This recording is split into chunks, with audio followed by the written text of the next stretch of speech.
مجھے بتدریج دھیرے دھیرے کرٹ کو ہندوستانیوں کی طرف سے اتنا بدظن کرنا تھا کہ وہ خود ہی ان پر لعنت بھیجنے پر تیار ہو جائے، لہٰذا میں نے ایک نئے انداز سے ترپ استعمال کرنے کا فیصلہ کیا۔ کرٹ ٹینک میرے مشورے سے کھانے کا آرڈر دے چکا تھا۔ کچھ دیر ادھر ادھر کی باتیں کرنے کے بعد میں نے اچانک کوئی خیال ذہن میں آنے کا ناٹک کرتے ہوئے کہا، اگر آپ اسے اپنی توہین نہ سمجھیں تو ایک بات پوچھوں مسٹر کرٹ؟ اس نے حیرت سے مجھے دیکھا اور پھر قدرے تشویش بھرے لہجے میں پوچھا، ایسی کون سی بات پوچھنا چاہتے ہو مسٹر روہت جو مجھے اپنی توہین لگے گی؟ میں نے کہا، دراصل بات یہ ہے کہ بہت سے لوگ اپنی خالصتاً نجی زندگی کے معاملات پر بات کرنا پسند نہیں کرتے اور ان کے حوالے سے کوئی بھی سوال انہیں سخت برا لگتا ہے، خصوصاً ایسی صورت میں جب انہیں لگے کہ سوال کرنے والا دراصل ان کے کردار کو کُرید رہا ہے۔ میں نے کھل کر کچھ نہیں کہا تھا، لیکن وہ گھاگ شخص بلا تاخیر میری بات کی تہ تک پہنچ گیا۔ وہ پھر کسی مسکراہٹ کے ساتھ بولا، میں تمہارے سامنے پارسائی کا دعویٰ نہیں کرتا مسٹر روہت، ویسے بھی ہمارے اور تم لوگوں کے سماج میں کردار کا تصور بہت الگ ہے۔ یہاں کسی سیاسی رہنما یا وزیر کی صرف جنسی بے راہ روی کو بد کرداری سمجھا جاتا ہے، اور ایسا کوئی اسکینڈل سامنے آنے پر ایسے شخص کا کیریئر تباہ ہونے کا خطرہ ہوتا ہے، جبکہ ہمارے ہاں کسی ممبر اسمبلی کا اسمبلی میں دیا گیا کوئی بیان جھوٹا ثابت ہونا ہی اسے ہمیشہ کے لیے سیاست سے باہر کرنے کے لیے کافی ہوتا ہے۔ بہرحال تم بے فکر ہو کر پوچھو کیا پوچھنا چاہتے ہو، میں بالکل برا نہیں مانوں گا۔ میں نے سنجیدہ لہجے میں کہا، میں جو کچھ آپ سے پوچھنا چاہتا ہوں اس کا مقصد صرف خفیہ ایجنسی کی طرف سے آپ کی جاسوسی کے حوالے سے اپنے ایک خدشے کی تائید یا تردید کرنا ہے، ورنہ مجھے آپ کی خفیہ نجی زندگی سے کچھ لینا دینا نہیں۔ آپ صرف یہ بتائیے کہ ہندوستان میں اپنے قیام کے دوران میں آپ نے کسی مقامی خاتون یا خواتین سے خفیہ تعلقات استوار کیے ہیں؟ اگر ہاں تو ان کی نوعیت کیا ہے؟ میرا مطلب ہے ان کی نوعیت الگ الگ خواتین سے یک وقتی ملاقات والی ہے یا کسی مستقل سلسلے میں منسلک ہیں یا رہے ہیں؟ وہ میرے پہلے ہی جملے سے چونک گیا تھا اور میری بات کا ایک ایک لفظ غور سے سن رہا تھا۔ میری بات مکمل ہونے پر وہ کچھ دیر سوچتا رہا، پھر اس نے سنجیدہ بلکہ تشویش آمیز لہجے میں کہا، کاش میں نے اس ملک میں قدم رکھنے سے پہلے ان پہلوؤں پر غور کر لیا ہوتا، لیکن اس وقت تک مجھے یہاں کے لوگوں کی عادات و اطوار اور طرز فکر کا علم بھی تو نہیں تھا۔ بہرحال تم سے کیا پردہ؟ انڈیا منتقلی کے بعد مدراس کی انا یونیورسٹی کے مدراس ٹیکنیکل انسٹیٹیوٹ سے بطور ڈائریکٹر وابستگی کے ابتدائی دنوں میں ہی شہر کے ریڈ لائٹ ایریا کا گاہک بن گیا تھا۔ یہ الگ بات ہے کہ میں خود کبھی وہاں نہیں گیا، میرا باورچی ہر ہفتے میرے لیے بندوبست کر دیتا اور اپنا کمیشن وصول کر لیتا۔ دراصل مجھے یہ راستہ اسی نے دکھایا تھا۔ میں نے اپنے لہجے میں ہمدردی بھرتے ہوئے کہا، یہ سب تو عین فطرت کے مطابق ہے مسٹر کرٹ، میں آپ کو قصوروار نہیں ٹھہراتا، لیکن میں دراصل ماروت پروجیکٹ سے وابستگی کے نتیجے میں بنگلور منتقلی کے بعد کا احوال جاننا چاہتا ہوں۔ اس نے قدرے توقف کے بعد کہا، ابتدا میں تو کام کا بوجھ اتنا زیادہ تھا کہ مجھے سر کھجانے کی فرصت نہیں تھی۔ اپنی پیشہ ورانہ لیاقت اور تجربہ استعمال میں لا کر ایک شاہکار تخلیق کرنے کا جوش و جنون اس قدر زیادہ تھا کہ اپنے کھانے پینے اور آرام کا ہوش نہیں تھا۔ لیکن پھر میں نے اپنے یار ریکٹر کو بلوا لیا اور معاملات ہموار انداز میں آگے بڑھنے لگے تو فطری خواہشات ایک بار پھر ستانے لگیں۔ لیکن مسئلہ یہ تھا کہ اب میرے گرد دن کے 24 گھنٹے سیکیورٹی کا حصار موجود رہتا تھا، اس لیے شہر میں جا کر اپنا مطلب پورا کرنے کا سوال ہی پیدا نہیں ہوتا تھا۔ بالآخر ریکٹر اور میں نے اپنے لیے گرل فرینڈز ڈھونڈنے کا سلسلہ کامیابی سے شروع کیا۔ ہم ان کے لیے خصوصی سیکیورٹی پاس بنوا لیا کرتے تھے، اس لیے انہیں ہمارے ٹھکانوں پر بلا روک ٹوک آنے اور ٹھہرنے کی اجازت مل جاتی۔ میں نے قدرے ٹھہر کر نپے تلے الفاظ اور ٹھوس لہجے میں پوچھا، اس کا مطلب یہ ہے کہ ہندوستان ایروناٹکس لمیٹڈ کے کرتا دھرتا آپ لوگوں کی ان سرگرمیوں سے بخوبی آگاہ رہے ہوں گے؟ کرٹ نے قدرے لاپرواہی سے کہا، ظاہر ہے، ان کے علم میں لائے بغیر کسی سویلین کو اپنے پاس کیسے بلایا اور ٹھہرایا جا سکتا تھا؟ میں اس کے جواب سے پہلے ہی واقف تھا، لہٰذا فوراً ہی اگلا سوال جڑ دیا۔ کہا، اب یہ بھی بتا دیں کہ ان دنوں ہندوستان ایروناٹکس لمیٹڈ کا سربراہ کون تھا؟ کرٹ اپنی روانی میں بولتا چلا گیا، ایس پی انجینئر اور کون؟ وہیں دوست سے میری دوستی۔ یہاں تک پہنچ کر کہیں وہ میری بات کی جڑ تک پہنچا اور اس نے بات ادھوری چھوڑ دی اور چونک کر میری طرف دیکھا۔ میں نے اس بات میں سر ہلایا اور دھیمے لہجے میں کہا، یقین کریں مسٹر کرٹ، میں آپ کی زبان سے یہی نام سننے کی توقع کر رہا تھا۔ یوں سمجھ لیں کہ جس طرح آپ کو ماروت پروجیکٹ سونپا گیا تھا، اسی طرح کرٹ tank project S P engineer کے حوالے کیا گیا تھا، بلکہ ہو سکتا ہے کہ اس نے خود آپ کی پیشہ ورانہ اور ذاتی سرگرمیوں پر نظر رکھنے کی ذمہ داری مانگی ہو۔ مجھے ڈر ہے کہ اس نے ایک طرف آپ اور مسٹر ریکٹر کی فطری خواہشات کی تسکین آسان بنانے کے راستے کھولے ہوں گے، تو دوسری طرف آپ دونوں کی ان سرگرمیوں کی جاسوسی کا اہتمام کیا ہوگا۔ میں نے اسے میری بات کا وزن جانچنے کا پورا موقع دیا۔ میری بات پر فوری رد عمل ظاہر کرنے کی بجائے وہ گہری سوچ میں ڈوب گیا۔ بالآخر اس نے تھکے لہجے میں کہا، میں ماننے پر مجبور ہوں کہ تمہاری باتوں کو محض قیاس آرائی قرار دے کر نظر انداز نہیں کیا جا سکتا۔ میری حماقت ہے کہ میں نے کبھی اس انداز میں سوچنے کی زحمت نہیں کی۔ میں نے کہا، اس میں آپ کا قصور نہیں ہے مسٹر کرٹ۔ کوئی بھی صاف دل انسان ایسی بات نہیں سوچ سکتا، کیونکہ آپ تو اس ملک کا دفاع مضبوط بنانے کے لیے سب کچھ چھوڑ چھاڑ کر ہی یہاں آئے تھے۔ آپ کے تو وہم و گمان میں بھی نہیں ہوگا کہ ایسے احسان فراموش بلکہ محسن دشمن لوگوں سے آپ کا پالا پڑا ہے۔ کرٹ نے میری بات سن کر اداسی سے سر ہلایا۔ میں نے فولاد سرخ ہوتے دیکھ کر اگلی ضرب لگائی۔ کہا، مجھے خدشہ ہے کہ ماروت پروجیکٹ کے تمام دورانیے میں آپ کی شبانہ سرگرمیوں کو ٹرانسمیٹر کے ذریعے سننے اور ٹیپ کرنے کے ساتھ ساتھ موشن کیمرے کے ذریعے فلم بندی بھی کی گئی ہوگی، اور وہ تمام معیوب مواد اب بھی اس پی انجینئر کی تحویل میں ہوگا۔ میری بات سن کر کرٹ کی آنکھیں حیرت اور خوف کے ملے جلے تاثرات کے ساتھ اپنے حلقوں میں پھیلتی دکھائی دیں۔ وہ بمشکل کہہ سکا، ان بدبختوں نے میرے ساتھ کوئی اچھا سلوک نہیں کیا، لیکن میری سمجھ میں یہ بات ابھی تک نہیں آئی کہ ان خبیثوں کو یہ سب کرنے کی کیا ضرورت ہے۔ میں ان کا دشمن تو نہیں ہوں، میں تو ان کی مدد کرنے کے لیے یہاں آیا ہوں۔ میں نے ایک سرد آہ بھری اور دکھی لہجے میں کہا، آپ نے ابھی تک یہ غور نہیں کیا مسٹر کرٹ کہ آخر میں کیوں ان لوگوں سے اتنا نالا ہوں کہ ان کے مقابلے میں آپ کا ساتھ دے رہا ہوں؟ مجھے آپ سے اتنی ہمدردی کیوں ہے اور ان سے مجھے کیا رنجش ہے؟ کرٹ نے حیرانی سے مجھے دیکھا۔ میں نے بات جاری رکھی، کہا، چلے میں خود ہی بتا دیتا ہوں۔ مجھے کراچی میں ایک اچھا چلتا ہوا کاروبار اور ایک عالی شان حویلی ورثے میں ملی تھی۔ زندگی بہت اچھی گزر رہی تھی کہ ملک کے بٹوارے کا شور ہوا۔ میری بدقسمتی کہ میں اپنے کچھ ہم مذہب ہندوؤں کے بہکاوے میں آ کر کراچی چھوڑ کر اس امید پر یہاں آ گیا کہ میری قربانی کے صلے میں وہاں سے بھی بہتر زندگی ملے گی، لیکن میری یہ غلط فہمی جلد ہی چکنا چور ہو گئی۔ پنڈت نہرو کے وعدے کے برعکس میرے جیسے ترک وطن کر کے آنے والوں کو کئی سال تک جائیداد کے بدلے جائیداد کے لارے دے کر کیمپوں تک محدود رکھا گیا، حتیٰ کہ ہم نے تلافی کی امید ہی چھوڑ دی۔ میں نے لہجے میں اتنی مایوسی بھرنے کی کوشش کی کہ کرٹ متاثر ہوئے بغیر نہ رہ سکا۔ اس نے ہمدردی بھرے لہجے میں کہا، تمہارے ساتھ تو واقعی بہت زیادتی ہوئی ہے۔ میں نے کہا، آگے تو سنیے۔ مفلوق الحالی سے تنگ آ کر مجھ جیسوں نے ملازمتوں کی تلاش شروع کی تو قدم قدم پر تعصب کا نشانہ بننا پڑا۔ ملک سے وفاداری کو شک کی نظروں سے دیکھا گیا۔ کاروبار کا سوچا تو ایک طرف تو بیوپاری اور ساہوکار ہم پر اعتبار کرنے کو تیار نہ ہوئے، اور دوسری طرف بینکوں نے ٹکا سا جواب دے کر ٹرخا دیا۔ نتیجہ یہ کہ مجھے 10 سال تک چھوٹی موٹی نوکریاں کر کے آٹو رکشا اور ٹیکسی چلا کر اپنے گھر والوں کے لیے روٹی کمانی پڑی۔ میں جب بھی اپنے شہر کراچی کی پرسکون اور خوشحال زندگی یاد کرتا ہوں، دل خون کے آنسو روتا ہے اور اپنے ساتھ ہونے والی ناانصافی اور زیادتی پر اس ملک کے کرتا دھرتا افراد کا خون پینے کو دل کرتا ہے۔ سب سے تکلیف دہ بات یہ ہے کہ ہمارے جو رشتہ دار کراچی ہی میں رہ گئے تھے، اب وہ پہلے سے کئی گنا زیادہ خوشحال زندگی گزار رہے ہیں۔ کرٹ نے افسوس کے اظہار کے لیے سر جھٹکا اور کہا، تمہارا گلا شکوہ بالکل بجا ہے مسٹر روہت۔ میں نے اس کا شکریہ ادا کرنے کے بعد کہا، جہاں تک آپ کے اس سوال کا تعلق ہے کہ ایس پی انجینئر اور اس کی حکومت کو آپ جیسے معزز اور محترم مہمان کی جاسوسی کی کیا ضرورت ہے، تو یہ سوال آپ کی سادہ دلی کی علامت ہے۔ دیکھیں، ان لوگوں نے آپ کو اس امید میں ماروت طیارہ تیار کرنے کی ذمہ داری سونپی تھی کہ آپ اپنی پیشہ ورانہ مہارت کا بھرپور مظاہرہ کر کے انہیں جلد از جلد سپر سونک جنگی طیارہ فراہم کریں گے، اور اس طرح اپنے دشمن پر فیصلہ کن فضائی برتری حاصل ہو جائے گی۔ میرے سوال پر اس نے اسبات میں گردن ہلانے پر اکتفا کیا۔ میں نے بات آگے بڑھائی، کہا، لیکن آپ صرف ایک معاہدے کی حد تک یہ پروجیکٹ مکمل کرنے کے پابند ہیں نا؟ بالفرض آپ کسی وجہ سے یہ پروجیکٹ چھوڑنے پر تل جائیں تو ان کے سارے خواب مٹی میں مل جائیں گے۔ اس سے بھی آگے کا سوچا جائے تو ہو سکتا ہے اس دوران میں ان کا دشمن ملک یعنی پاکستان کسی طرح آپ سے رابطہ کر کے دگنے معاوضے پر ان کے لیے ایسا جنگی طیارہ تیار کرنے کی دعوت دے دیتا اور آپ لالچ میں آ جاتے اور ماروت پروجیکٹ پر لعنت بھیج کر سرحد پار کر جاتے تو یہ سب آپ کا کچھ بگاڑ نہ سکتے۔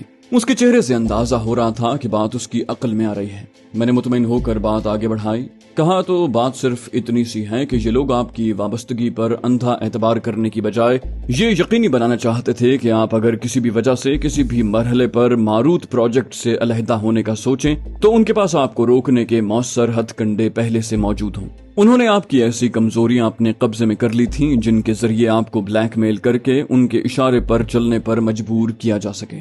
مجھے اس کے چہرے پر پہلے صدمے اور پھر غصے کے تاثرات دکھائی دیے۔ وہ کچھ سوچ رہا تھا اور مجھے لگا کہ وہ جیسے جیسے گہرائی میں جا کر غور کر رہا ہے اس کے غیظ و غضب میں اضافہ ہو رہا ہے۔ بالآخر اس نے بولنے کے لیے منہ کھولا۔ اس کا لہجہ دھیما تھا تاہم اس کے الفاظ کے عقب میں دہکتے طیش کے انگارے محسوس کرنا میرے لیے مشکل نہیں تھا۔ وہ بولا، ان لوگوں نے میرے ساتھ یہ سلوک کر کے بہت بڑی غلطی کی ہے۔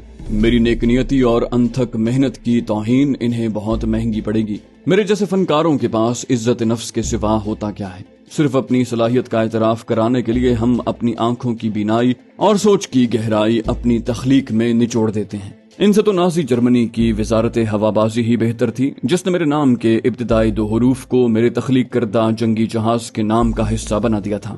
میں نے اس کے ارادوں کی سنگن لینے کے لیے کہا، لیکن اب تو آپ اس پی انجینئر اور اس کے سرپرستوں کا کچھ بھی بگاڑ سکتے ہیں مسٹر کرٹ۔ انہوں نے آپ سے کام نکال لیا، اب آپ کو دودھ سے مکھی کی طرح نکال کر پھینکنے کا وقت آ چکا ہے۔ اس نے پرزور لہجے میں کہا، نہیں، اب ایسا بھی نہیں ہے، میں اب بھی ان کے لیے ناگزیر ہوں۔ یہ ٹھیک ہے کہ میرا تیار کردہ پہلا ماروت طیارہ آزمائشی پرواز کے لیے تیار ہے، لیکن انہیں اس جنگی طیارے کے وسیع پیمانے پر پیداوار شروع کرنے کے لیے بھی میری مدد کی ضرورت پڑے گی۔ میں اس طیارے کو بہتر بنانے کے سارے منصوبے اور ارادے ابھی اور اسی وقت ترک کر رہا ہوں۔ اب اگر مسز اندرا گاندھی بھی کہے تو میں رولز رائس کمپنی والوں سے ماروت طیارے کے لیے سپرسونک اہلیت کے حامل انجن کی تیاری کے لیے مذاکرات نہیں کروں گا۔ میں بلا شبہ اسے اپنی ذاتی شکست سمجھتا ہوں، لیکن اس ملک کے نالائق حکمرانوں اور فوج کے سربراہوں سب کو یہ سبق سکھانا ضروری ہے، لہٰذا ماروت طیارہ کبھی آواز کی رفتار سے تجاوز نہیں کر سکے گا۔ میں نے اپنے چہرے پر موجود تاثرات میں زیادہ فرق نہ آنے دیا، تاہم میرا دل خوشی سے بلیوں اچھل رہا تھا۔ ساتھ ہی میں دل ہی دل میں اپنے پاک پروردگار کا لاکھ لاکھ شکر ادا کر رہا تھا جس نے مجھے اپنی کوششوں میں سرخرو کیا تھا۔ تاہم میری خواہش تھی کہ میں کرٹ کو اس عزم و ارادے پر اتنا پکا کر دوں کہ اسے مزید مہمیز کی ضرورت ہی نہ پڑے۔ میں نے اپنے لہجے کو اداسی اور مایوسی سے لبریز کرتے ہوئے کہا، آپ اور مجھ جیسے سادہ لوح خوابوں کی دنیا کے پجاریوں کا یہی تو المیہ ہے مسٹر کرٹ۔ ہم اپنے غم و غصے کو اپنے دل میں ہی دفن کر دینے پر اکتفا کر لیتے ہیں۔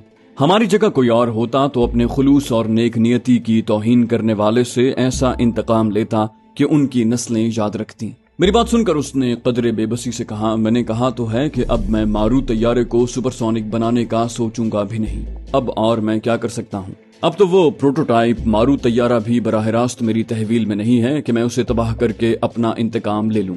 میں نے کہا، نہیں، اگر وہ سپرسونک سپیڈ سے اڑنے کے قابل نہیں ہے تو اس کی ہلاکت خیزی نہ ہونے کے برابر ہے، لہٰذا ماروت طیارے کو تباہ کرنے کا کوئی فائدہ نہیں۔ ویسے بھی مارکیٹ میں اس سے زیادہ تیز طیارے بآسانی دستیاب ہیں۔ میرا مشورہ ہے کہ تخریب کاری کی بجائے اپنی پیشہ ورانہ مہارت اور تجربہ کام ملاتے ہوئے فنکارانہ انداز میں ان سے انتقام لیں۔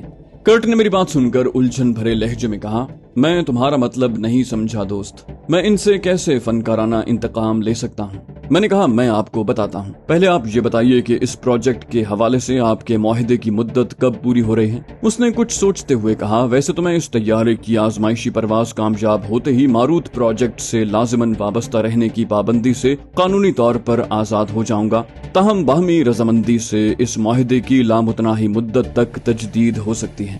میں نے کہا، پھر تو اپنا انتقام لینا آپ کے لیے کوئی مسئلہ ہی نہیں ہے، وہ بھی اپنی مرضی اور اپنے طریقے سے۔ اگر آپ میری تجویز پر غور کریں تو انتقام لینے کے علاوہ آپ کو اپنا وہ خواب شرمندہ تعبیر کرنے کا بھی موقع مل سکتا ہے جو ماروت طیارے کی محدود کامیابی کی وجہ سے ادھورا رہ گیا ہے، یعنی ایسا برق رفتار فائٹر طیارہ بنا کر دنیا کے سامنے پیش کرنا کہ سب آپ کا وہ شاہکار دیکھ کر اش اش کر اٹھیں اور آپ کی استادانہ مہارت تسلیم کرنے پر مجبور ہو جائیں۔ میری بات سن کر اس کے چہرے پر حیرانی کے تاثرات ابھرے، پھر اس نے سوالیہ نظروں سے مجھے دیکھا۔ میں نے مطمئن لہجے میں کہا، آپ نے ہندو تہذیب میں سیاسی، معاشی اور عسکری حکمت عملی کا امام تسلیم کیے جانے والے چانکیہ کوٹلیہ کا نام تو سنا ہوگا مسٹر کرٹ۔